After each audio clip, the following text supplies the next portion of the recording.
a coxa dela de modelo. Nossa, que colchona. Olha que bonita.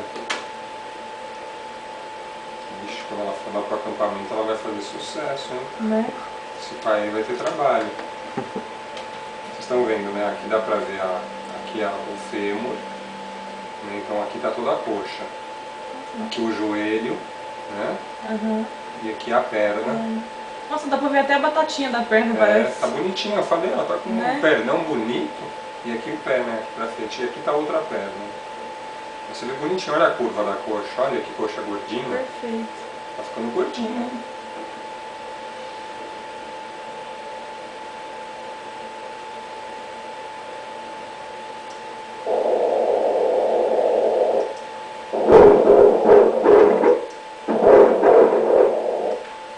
Cordão umbilical batendo. Normal.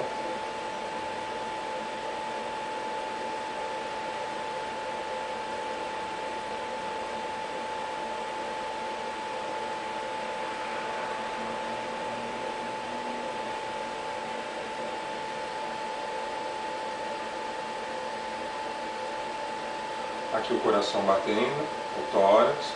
Tem uma linha aqui, vocês estão vendo? Isso é o diafragma, que separa o tórax do abdômen, tá? Da barriga.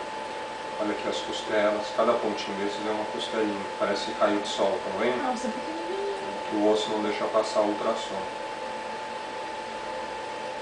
Nossa, ela já tá muito encolhida, coitada. Ela não está encolhida. Ela está ótima. Quando você engravidou, você tinha um útero desse tamanho.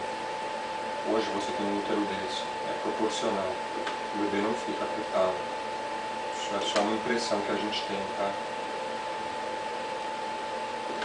É quase com 1 kg. 934 gramas. Está até um pouquinho acima da média. Isso é ruim? Não, tá normal. Acima da média, mas normal. A placenta tá com um aspecto bonitinho, ó. Isso aqui é a placenta. Tá? E o líquido tá normal. Tá bom. Tá ótimo. Deixa eu dar uma olhada aqui na região. Essa região não tem nada a ver